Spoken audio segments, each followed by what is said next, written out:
Who the hell can wait till morning? Talk now at latenightsportsradio.com.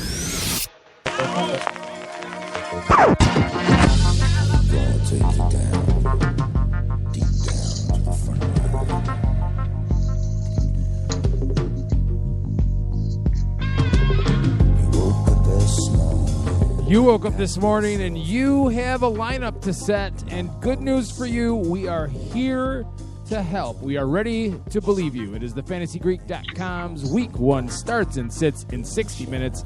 I am Keith Grieve from 87 Sports Fans, joined as always Jim Sarantias, the Fantasy Greek himself from thefantasygreek.com. Jim, happy Week 1. Keith, how the hell are you, man? I'm jonesing, ready to go.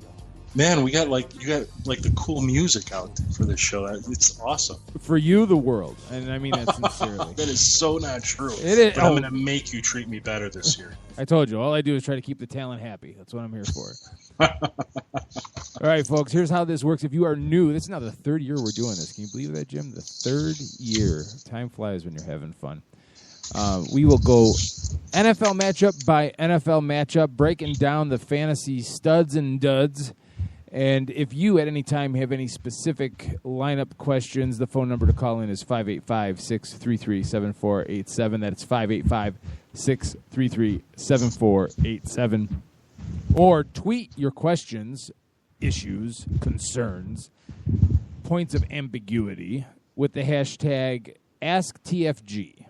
And we will answer your questions in the appropriate time frame.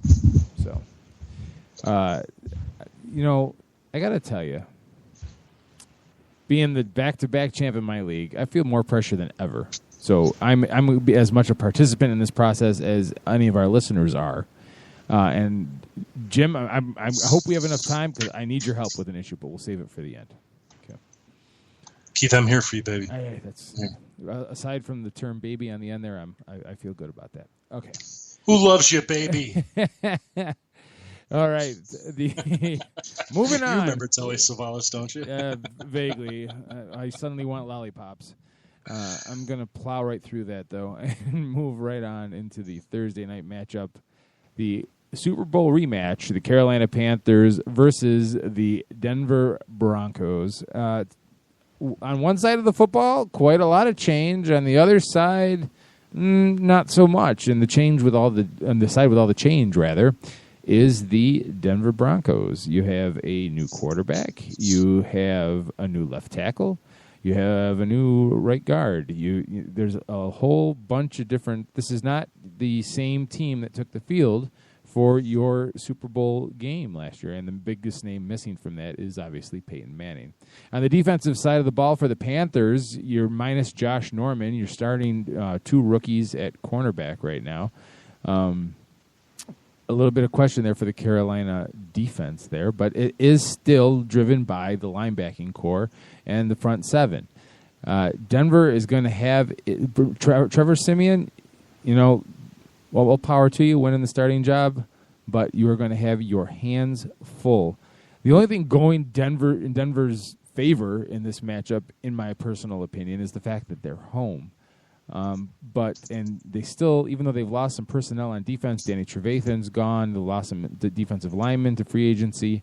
The defense is still Wade Phillips' defense. And you say what you want about Wade Phillips as a head coach, but he's a pretty darn good defensive coordinator. And based on that fact and that fact alone, I'm actually going to pick the Broncos to win this in a close game. Keith, I'm going to agree with you on that. First off, let's start off by just talking about the game itself. I mean, this should be a defense-dominated game. Both teams, both strong defenses. Something that's going to play into the Panthers' favor is their shot at Trevor Siemian, second-year quarterback who's getting his first NFL start on prime time of all things. So that'll play into their favor. And you already talked substantially about the Broncos defense, which still remains very tough despite a couple of personnel losses for them. So in fantasy, you're starting both defenses, start both kickers. This probably be a kicking game. If you're looking for players to play, In my mind, you're going to stick with the key ones, and the key ones are going to be the running backs for both teams, Jonathan Stewart, C.J. Anderson, both of whom, despite what I expect to be a battle on the field for field position, when they do finally get near the end zone, they're the ones that are going to get the goal line looks. The only other player I think for certain who's a must-start is Greg Olsen, and that's simply because he's just Mr. Dependable, and he's going to be he's the one guy that you can sort of predict will get some work in this game. In terms of the other positions, I'm not a big fan of the wide receivers in this game. Demaryius Thomas, I suppose, is one that I could start as a wide receiver 3. He had a solid preseason with 8 receptions, 100-plus yards receiving, and a score. Emmanuel Sanders was not as impressive. Cam Newton has a very tough matchup here. He was on 18 for 41 throwing, Keith, which is pretty amazing. That's what his number was for the Super Bowl. He was limited to 265 yards and 0 TDs.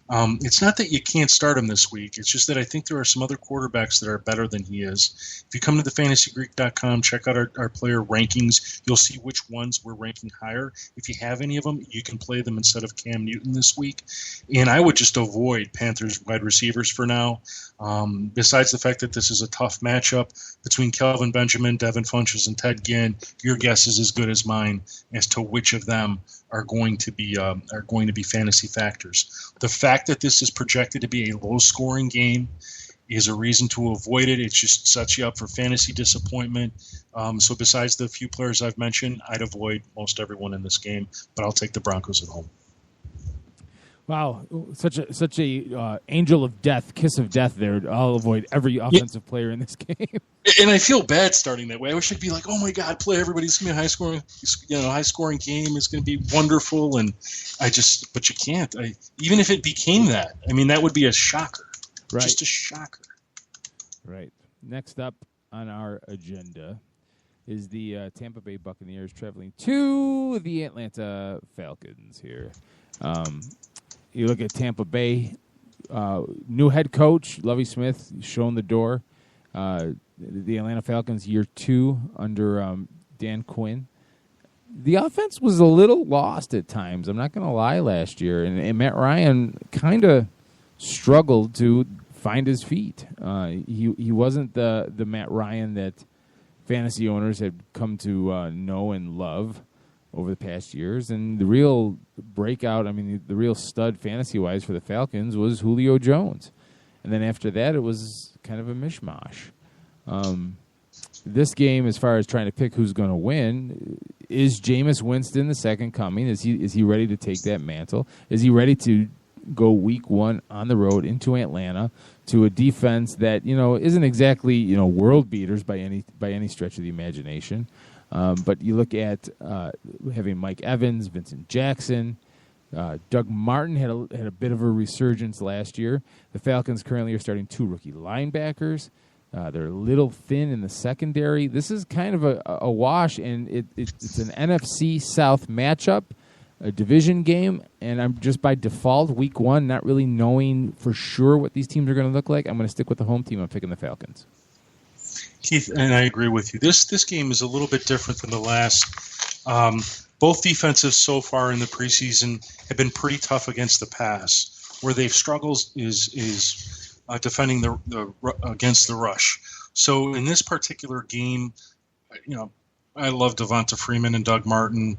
You drafted these guys probably in the second round of your drafts. Great week to get them started and expect some good production from them.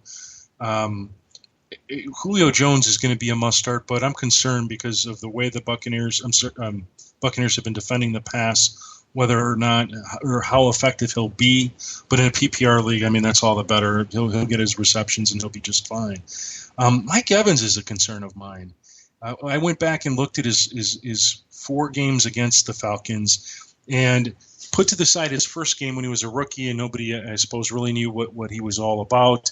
In his last 3 games, the Falcons have limited him to no more than 61 yards receiving in any one of those 3 games and have only given up 1 touchdown in one of those games. So, he's either going to hit it for you or he's not. I think if you have him, you probably have to play him. But I want to caution you simply to know the reality of the situation, that he may not be your go-to guy this particular week. I would stay away from Jameis Winston. You should have been drafting him as your second quarterback, except in 16-team leagues. And then Vincent Jackson, Falcons defense, Buccaneers defense, just avoid them. I'm taking the Falcons at home, Keith. The Buffalo Bills travel to the Baltimore Ravens in our next game here. And, you know, the Bills, everyone is really high on Tyrod Taylor, and he played much better than even I had thought last year. But in looking at the Bills and what they've done, I don't know if they've really done enough to, you know, solidify that offense and upgrade. I mean, Sammy Watkins, he's telling us he's healthy. He has done almost nothing in the preseason because they babied him. Not that he performed bad. He just wasn't out there very often. So the question is this Buffalo offense capable of running against the Buffalo offense capable of running against the Baltimore defense? And, you know, this isn't going to be, you know, we think Ravens, we think defense, we think, oh, yeah, they should, you know, be able to handle it. And they were pretty mediocre. And when it comes to throwing the ball, their secondary is very, very questionable. When you look at when Baltimore has the ball, you know, Justin Forsett was cut and then re-signed. And Jim, I'll let you kind of handle the running back kind of quagmire in Baltimore if you feel there is one. But Steve Smith is coming back from injury. We don't know what he's going to be. You know, Joe Flacco was very pedestrian with some very obvious reasons last year. The offensive line isn't settled at certain positions like right tackle, left guard. You got a rookie left tackle. You know, I really think Buffalo wins this one on the road. I'm going to pick the Bills. And Keith, we're not going to wait long for us to have our first disagreement. Here's our first one. I'm going to take the Ravens at home. And here's why. Despite the fact that they're a fantasy mess on paper, with all the predictive value of, you know, you might as well have a crystal ball and you might as well, you know, lucky stones. And have you ever seen somebody try to predict something when you drink coffee and there's grounds and grime in it at the bottom? They sort of look in. That's what we're talking about when it comes to the fantasy players on the Ravens. You don't know which way they're going to go. But the reality is despite that, they have a lot of great players. They've made some inroads on their defense. Joe Flacco should have an amazing season with the amount of talent that is on this team. But from a fantasy perspective, it's hard to like any one of these guys. Now, in terms of starts this week, go ahead and start Sammy Watkins. I mean, he's going to play. The Ravens did have had some success in the preseason against the pass. Maybe not as successful as last year, but I have to recommend Sammy Watkins because of his big playability. You don't need him to catch 10 footballs. You just need him to catch 3 or 4 and to add in a score, and he'll get you the 100 yards. So I think you go ahead and start him. You start LaShawn McCoy because, if anything, the Ravens are a little bit more average defending the rush so far in the preseason. LaShawn McCoy is a very versatile running back. You're going to give him a go. In terms of the remainder of the players, this is where it gets a little wishy-washy. The first player the next player I like is Mike Wallace, but I'm only recommending him if one of your other wide receivers is a tough matchup or as a flex. I think Mike Wallace is the next best fantasy player on this team. Steve Smith, I still think, is a little bit banged up. Kamar Aiken is going to be effective, but in sort of an inconsistent way. I mean, he hasn't been a number one receiver in this offense except late last year when pretty much everybody else was hurt. For him to sort of carry that forward into the season is really something that you should wait and see it to believe it. And then Justin Forsett, out of the 3 running backs in this mess that was created by cutting Forsett and then re-signing him, with the indications now that he's going to start and he's actually going to get a substantial amount of carries, I think that's enough to say that he's an option for you. Hopefully he's your 3rd running back. He should have never been your 2nd running back unless you drafted him weeks ago. And if you get the opportunity, I think you have to start him against the Bills' rush defense that so far has been average. As for Tyrod Taylor, you know, I know a lot of people were high on him. To me, this is not a week I would play him. The Ravens are, like I said, they've been pretty good against the pass. So, you know, he's going to need more than a couple hundred yards in a TD to really be effective in fantasy. He's a borderline QB1 in 12-team leagues. I'm not going to lie about that, so you can consider him. But I think if he ended up being your 2nd quarterback and your 1st quarterback is, let's say, Matt Stafford, or maybe Matt Stafford was your say. I'd start Matt Stafford this week because I think the matchup is so much more favorable for him. In any case, that's where you sit in fantasy, and in reality, Ravens win. The Chicago Bears traveled to the Houston Texans. Look, the Chicago Bears have made a flurry of offseason moves. They upgraded that front seven. Where my question mark was, as far as their offseason plan was, in my opinion, they did not do enough for that offensive line. Drafting Cody Whitehair was a step in the right direction. I have not been impressed by what I've seen in the preseason. Yes, Hronis Grasu was injured, the starting center, and that kind of put things into disarray. Now, Green Bay cuts Josh Sitton. About 3 hours later, the Bears sign him in a move of such clarity that as a longtime Bears fan, I was confused by it because I'm not used to the Bears operating with that kind of efficiency. But that or moxie for that matter. Yeah, that too. Throwing money at a player that they know will instantly upgrade an area of concern. But give them credit where credit's due. They went out and did that. Now, let's talk reality here. J.J. Watt is going to play in this game. Is he 100%? I got to say he can't be just because he's been recovering from herniated disc surgery. Does that mean he's not going to make a difference? I don't think that they would put him on the field if he wasn't capable of making a difference.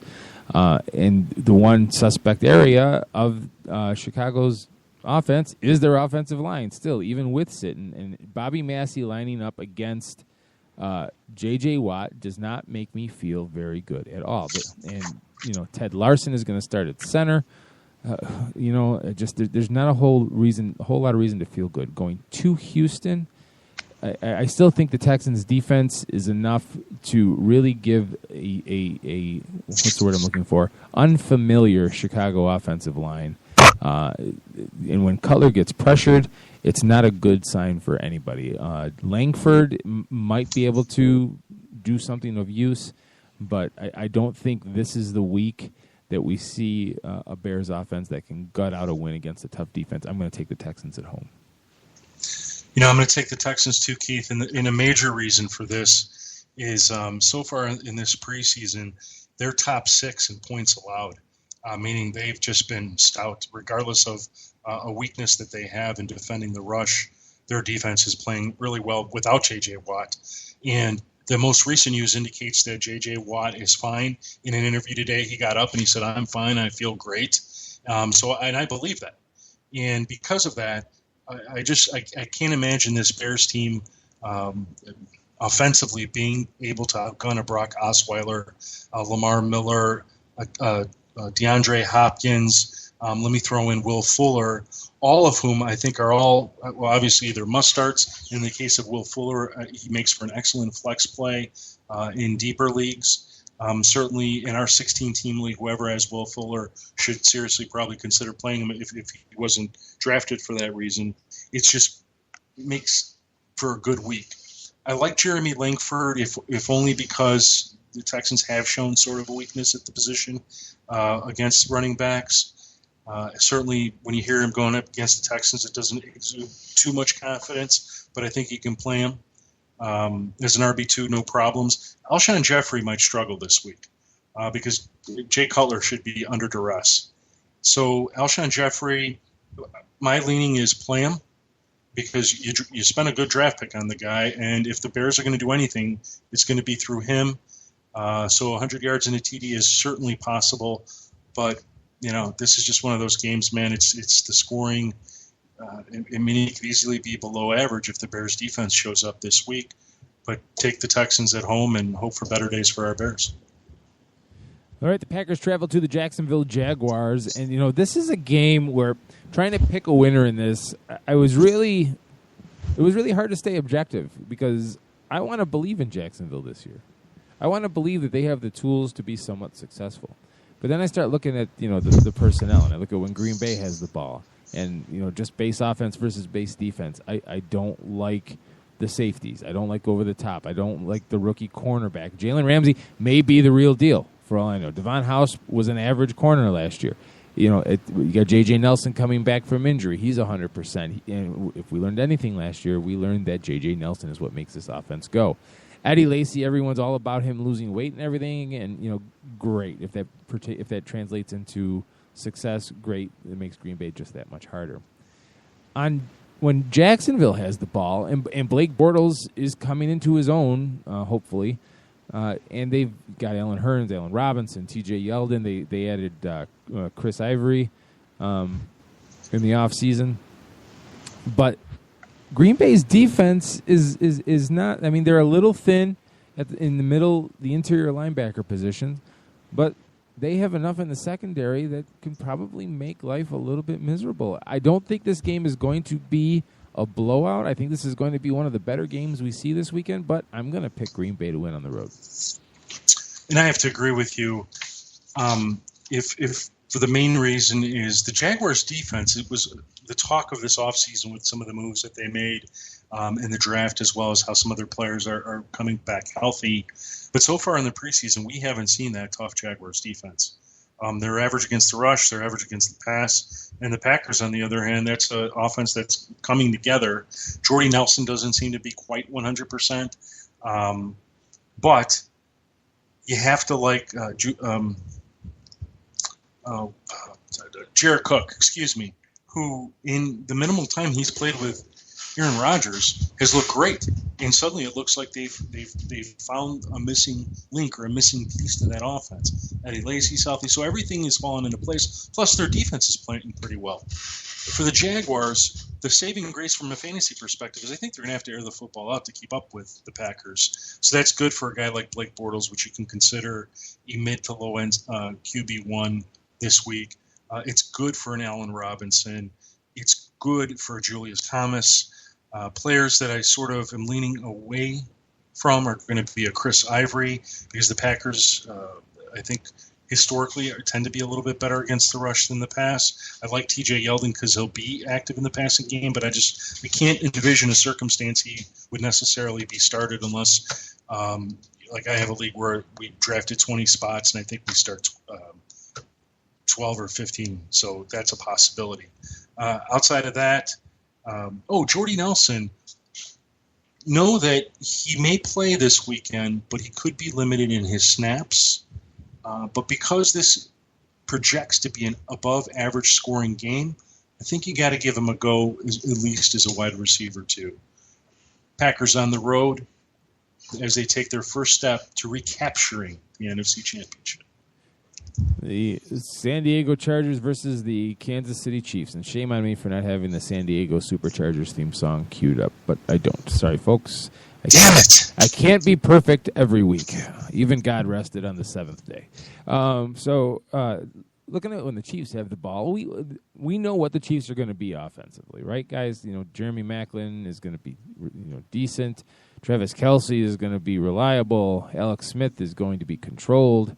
What we don't know is the running back position. Jamal Charles is still listed at ourlads.com as the starter, but he's not expected to play or not expected to play much. And Spencer Ware is what everybody is chirping about, is who's going to get the carries. I'll leave that to Jim in his fantasy analysis after I'm done breaking this down. You look at the Chargers on defense, and they're a very blah group, and they're suspect on parts of the secondary. Up front doesn't really excite me. I'm sure other people will disagree. When the Chargers have the ball, the biggest addition to the Chargers is on the coaching staff, and Ken Wisenhunt returning as offensive coordinator. Phillip Rivers had a very good season the last time he was there. Keenan Allen is back from injury. Antonio Gates is 206 years old, so who knows what this season will bring from him.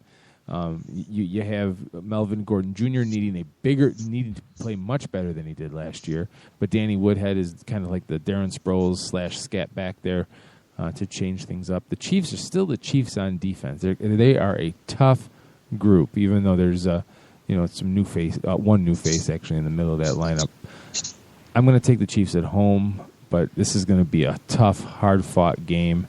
I look for like a 24-21 kind of game here, but I'm going to pick the Chiefs at home, but not because the Chargers are bad or anything like that. I just think the Chiefs' defense is that good. Keith, I'm going to agree with you. I'm going to take the Chiefs at home in what's going to be a below-average scoring game, which you've sort of described already. For me, this is the Chiefs' defense is the key to this game. And what's more is the Chargers' defense is because, at least so far through the preseason, they're top 7 in most points allowed to opposing offenses. So I think this game projects rightly in the Chiefs' favor at home.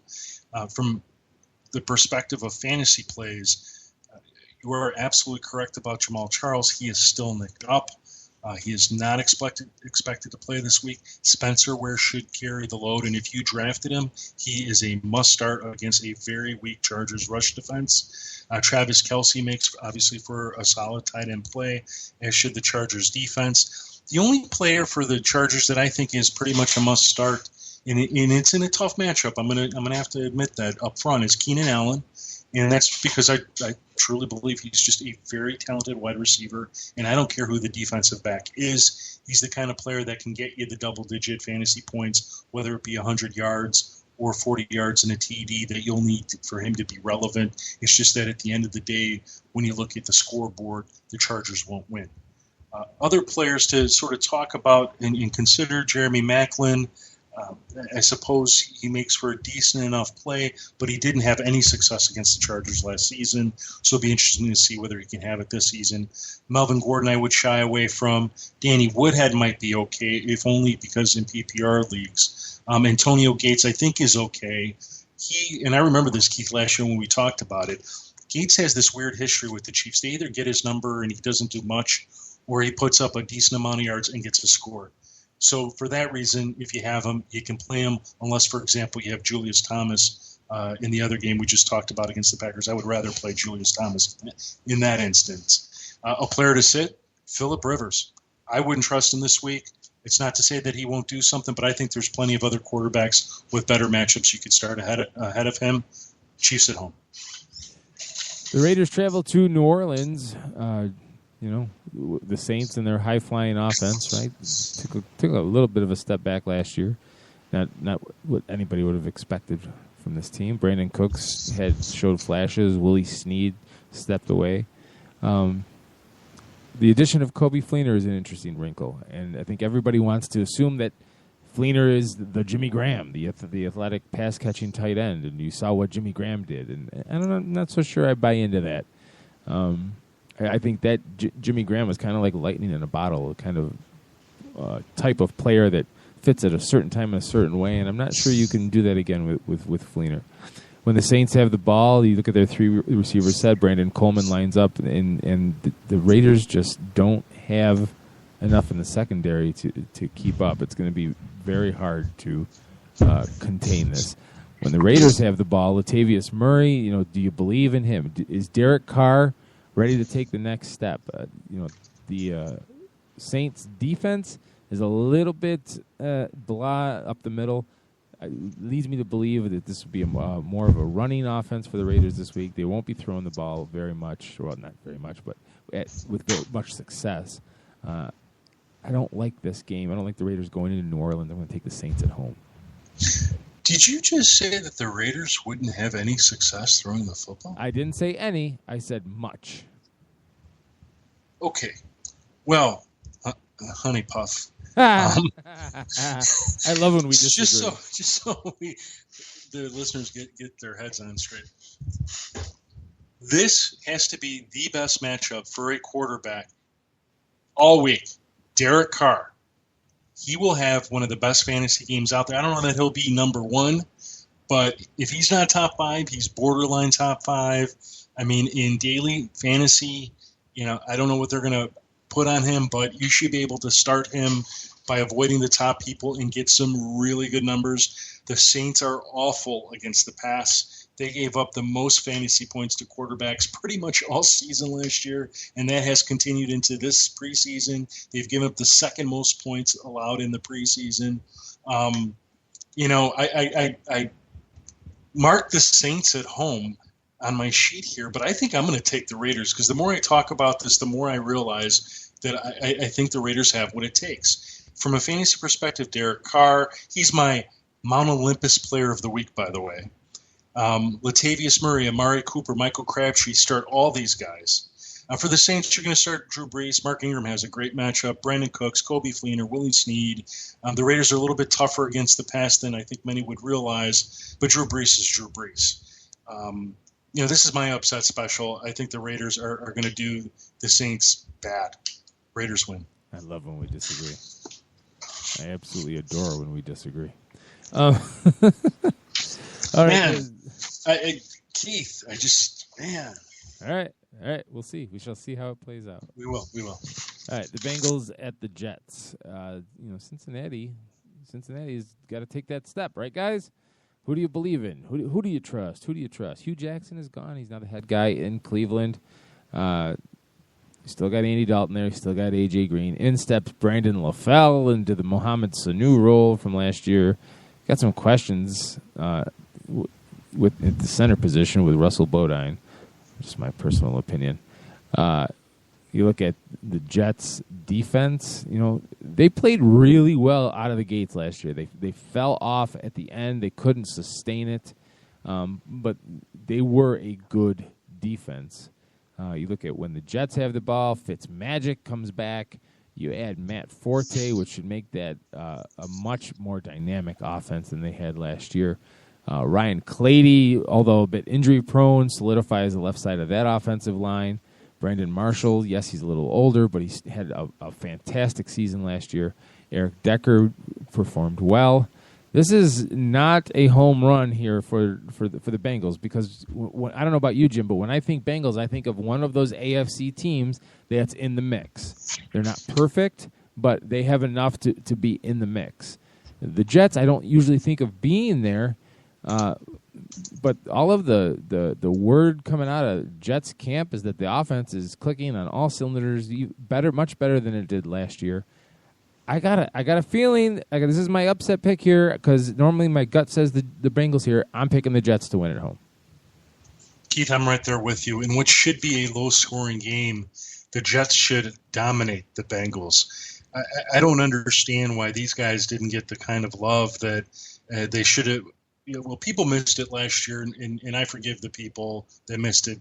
I was fortunate enough to believe that Brandon Marshall would be as good as he ended up being.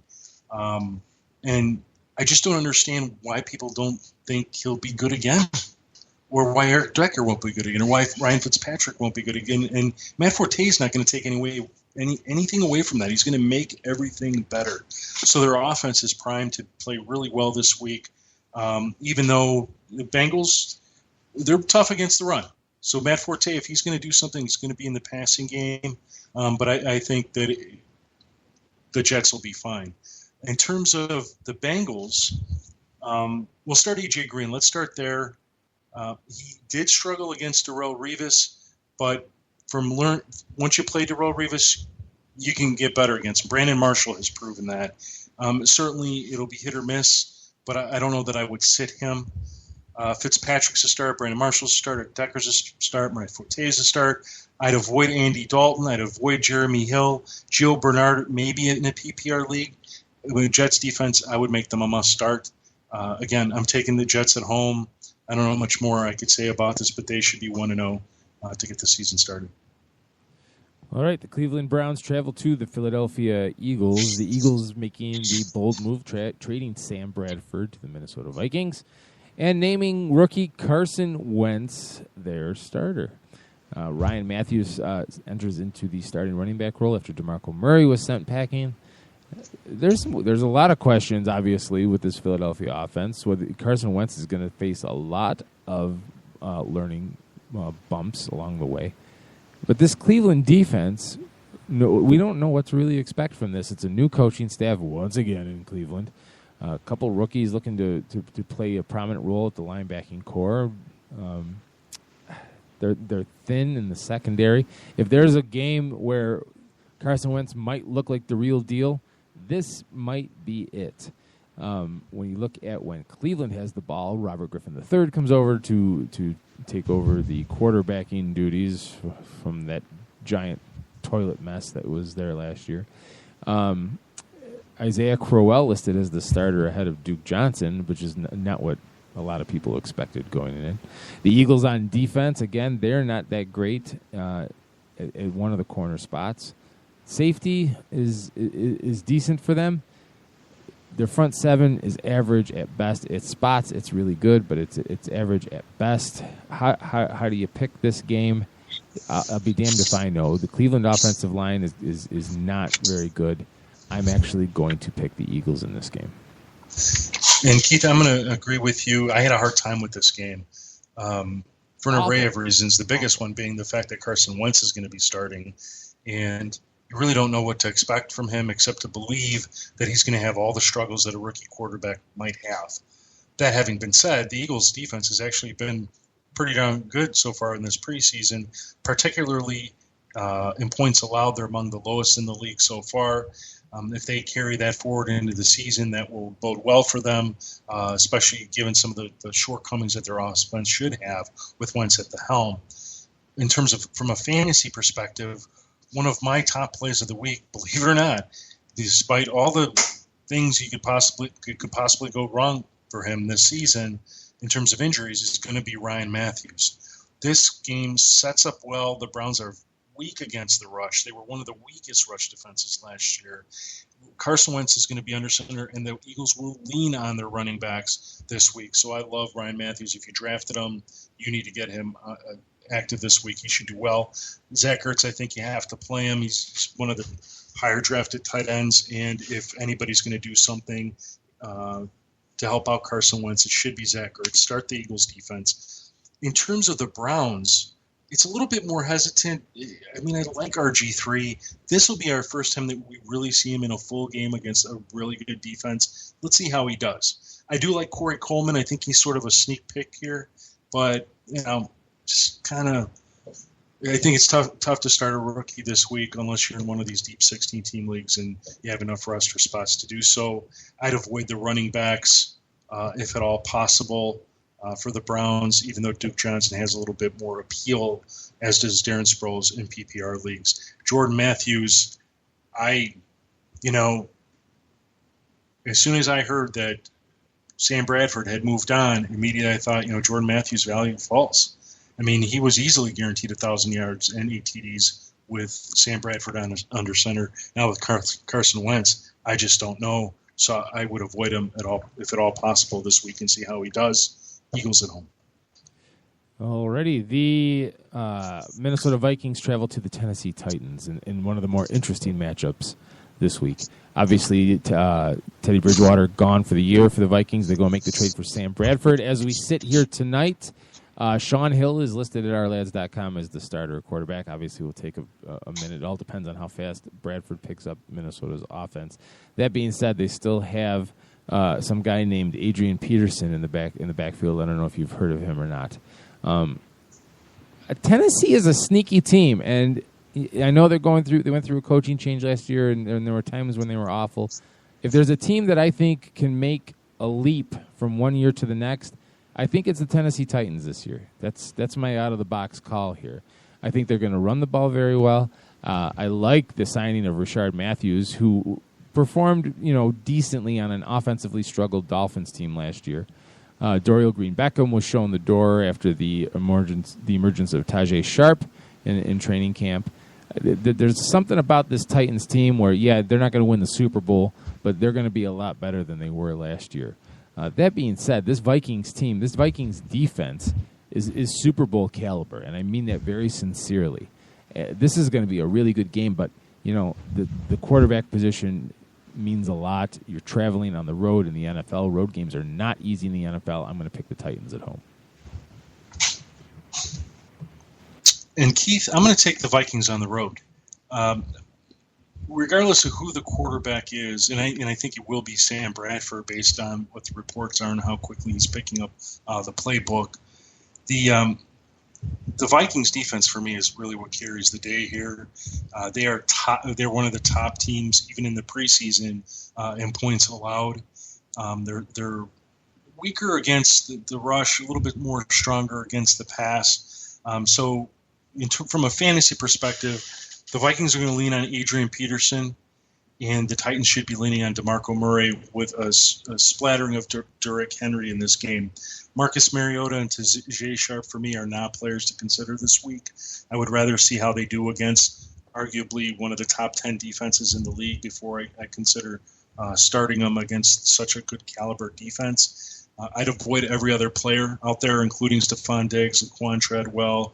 Just nothing really bodes right in this game to think that there's going to be a massive amount of scoring. It actually looks like it'll be the opposite. It'll be low scoring. So, Adrian Peterson, Vikings defense, DeMarco Murray, Derrick Henry as a flex. Vikings win. All right. The Miami Dolphins travel to the Seattle Seahawks. Seattle, not an easy place to play. Pick up the pace here because we're running out of time. The Dolphins, if there's another team that I think made a lot of positive moves in the offseason, did a lot of things right. I think the offensive line will be better. The emergence of supposedly Kenny Stills in training camp is something to watch. The Seahawks defense is still the Seahawks defense, and you say goodbye to Marshawn Lynch in beast mode and insert Thomas Rawls. If he can stay healthy, I think he has the makings of having a very good season on the ground. But the big question mark in Seattle, that offensive line, it has to get better. The players that they have in now did not perform very well last year. It was not a good unit last year. It has to be better. Miami's defense is going to be better. And again, this is a game where you're going to see a little bit more of that smash mouth, punch you in the face kind of feeling. But it's in Seattle. I just don't think there's a way Seattle or Miami can win this. I'm picking the Seahawks. And I agree with you, Keith. The Seahawks I cannot picture the Dolphins in any way, shape, or form traveling to the Northwest and winning this football game. From a fantasy perspective, your Seahawks should all be started. The defense, Russell Wilson, Doug Baldwin, and Christine Michael. Christine Michael will get the start this weekend. Thomas Rawls, it looks like they're going to treat this like a preseason game, so he'll get some carries, but it'll be the Christine Michael show. So make him a must start if you have him. I think Thomas Rawls you'll have to sit. The only Dolphin worth even playing here would be Arian Foster, and that's only based on what I've seen from him in the preseason, which has been limited. He's looked all right. Jarvis Landry's a must sit. I don't like Jimmy Graham. I want to see him play. And besides that, I don't believe they're going to be throwing the football as much as people say. Ryan Tannehill, avoid him at all costs. All right. The New York Giants travel to Dallas to play the Cowboys in a rivalry game. So, throw out all the metrics you want because, by the way, there isn't. It's week 1. When the Giants have the ball, you got Rashard Jennings in the backfield with Eli Manning. Rookie Sterling Shepard steps in opposite Odell Beckham Jr. at the wide receiver spot. The big question for the Giants offensively is the line. They need to be able to block. They need to be able to run the ball a lot better than they did last year. The Cowboys defense, there are a few question marks, but Rod Marinelli's unit is usually as stout as possible. When Dallas has the ball, the big question is the rookie quarterback, Dak Prescott. And Jim, I hope you touch on whether or not you believe in Dak. You alluded to it last week a little bit. We also have a rookie running back in Ezekiel Elliott, everyone's favorite. But that offensive line is going to make life a lot easier for them. The fact that they're rookies is going to be non-existent. The Giants will not be as bad as they were last year. The Cowboys, as long as Prescott can control the ball, I don't think they're going to ask him to throw it a whole awful lot this game. And they're at home. I'm going to pick the Cowboys based on that offensive line and really good defense. I'm gonna go with the Giants in this one. There's going to be a high-scoring game. I have it noted here above average, but I think it's going to be high-scoring. Both offenses should just open up. I like Eli Manning, Rashard Jennings, Odell Beckham. In fact, Rashard Jennings for me is a must-start this week. For the reasons I wrote in my article, start and sit 'em running backs, which you can find on the homepage of thefantasygreek.com. Obviously, you start Ezekiel Elliott, Gus Bryant. Dak Prescott must start in 2 quarterback leagues. I love this kid. This is going to be a first step for him to actually taking the reins of the Cowboys offense. Sterling Shepard's an option, but you probably you have him. You probably have guys to play ahead of him. Jason Witten is an option this week. I wouldn't play either defense. Giants on the road. All right. The Detroit Lions travel to the Indianapolis Colts. Andrew Luck returning from injury. The question there is, you can't. How often can you put the game on Luck's shoulders? and expect them to answer the bell. 2 years ago, they were a game away and a deflated football away from the Super Bowl. That's a joke, by the way. The Lions on defense are. Thanks for the laughter here. Let me just hammer it home here. The Lions on defense. That was so worth it. The Lions on defense, they're stout, but they're not world beaters. They really aren't, and I don't think they're going to pose that big of a threat to Mr. Luck. On offense, everyone's down on Matthew Stafford, losing Calvin Johnson this year, but Jim Bob Cooter, best name in the NFL, by the way. When Jim Bob Cooter took over this offense, it was totally different. You almost got to throw out last year's numbers because a half to three-quarters of it was just under a different regime. I don't think you're going to see as big a drop-off from Stafford as everyone thinks. And, I'm not really that sold on Indianapolis' defense. Terrell Freeman leaves. You got a lot to prove to me here, and I am going to take the Lions here in this game. And Keith, I'm going to go ahead and take the Colts at home to start the season. This is going to for sure be a high-scoring game. Both teams are going to air it out indoors at Lucas Oil Stadium. So you're going to start all of your playmakers here: Matt Stafford, Golden Tate, Marvin Jones. I love Matt Stafford as a QB1 this week. For the Colts, Andrew Luck, T.Y. Hilton, Dante Moncrief, Amir Abdullah suddenly becomes an option this week, but you've likely drafted him as a third or fourth running back, so you don't have to play him if you don't need to. Theo Riddick is a little bit better of a play, obviously, in PPR leagues. You can start Frank Gore if you want, even though I'm not a huge fan of him overall in terms of the entire season. I think Dwayne Allen has a positive matchup. I just genuinely question if he's going to be used as much as Kobe Fleener was, but we will see. If you drafted him as your top tight end, you obviously should be starting him. Don't play any of the defenses this week. All right, the Patriots travel to Arizona, and the Jimmy Garoppolo show gets its debut episode against one hell of a defense there. Look, let's not break it down here. Bill Belichick is Bill Belichick, and I'm sure his defense will scheme a way to control Carson Palmer and the offense. But that Cardinals defense is a daunting task, and Gronk will be Gronk, I'm sure. But Garoppolo is no Brady, and to ask him to go into Arizona and win this game is a little bit too much. I'm going to take the Cardinals. Yeah, that is a tall order for Jimmy Garoppolo, and I'm going to take the Cardinals, too, in a game that should have above-average scoring. The top starts here are going to be Robert Gronkowski, and then a whole bunch of Cardinals, including Carson Palmer, David Johnson, Larry Fitzgerald, Michael Floyd, John Brown, and the Cardinals defense. I would shy away from LeGarrette Blount this week. The Cardinals were tough against the rush last year, and they're still tough against the rush through the preseason. Martellus Bennett, I think, is an option. I saw a lot of people taking him as their number one tight end late in drafts, and if that's the way you picked him, go ahead and give him a go. But you're going to see this week how he's used in that offense. And he's a sneaky play in the sense that he's not Rob Gronkowski, who's going to command the best coverage in the league by the defense. And Julian Edelman, he's an option too, but again, this is a tough Cardinals defense, so I don't know. Seeing is believing, but I'd give him the wide receiver 3 go. And Jimmy Garoppolo, I would stay away from him. He's got a lot to prove. Cardinals win. The Steelers go to Washington to play the Redskins. Now, Ben Roethlisberger back from injury. Le'Veon Bell sitting out a 3-game suspension. D'Angelo Williams, who played very well in his absence last year, steps in. You look at the base offense versus the base defense, and the big change here is the Redskins on defense, adding Josh Norman, who was absolutely a shutdown corner.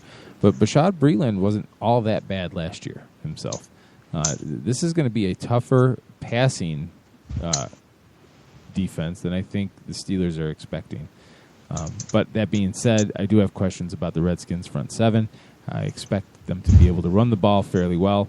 When the Redskins have the ball, Kirk Cousins is now assured of his role. No RG3 breathing down his back. People expect big things out of Jordan Reed. But Pittsburgh, they're not lights out steel curtain defense anymore, but they still play pretty good. This is going to be probably a punch each other in the face kind of game. I like Roethlisberger more in the Steelers offense. I like that offense better than I do the Redskins. I'm going to take the Steelers. Keith, I'm going to take the Steelers as well. This is going to be a pass-first game. That might surprise some people, but the Redskins have been tough against the rush, and Ben Roethlisberger is going to have no choice but to throw it on him, especially with Le'Veon Bell out. I mean, if you have D'Angelo Williams, he was so great when Le'Veon Bell was out last year, but this might actually not be the greatest game for him. But I do like it for Ben Roethlisberger, obviously Antonio Brown. Jesse James, tight end for the Steelers, is a guy that I was able to grab in a couple of leagues as my second tight end. And I still think he's a great fit in replacement for Heath Miller compared to Darius Green, who we're still sort of waiting for his career to really take off. He could make some noise this week. And I suppose, if your original tight end is somebody who really does have a tough matchup, or you have two under-the-radar guys, you're just not sure who's going to do well, Jesse James, I think, is worth a look. I think he's a great potential for the 60 to 80 yards and a score.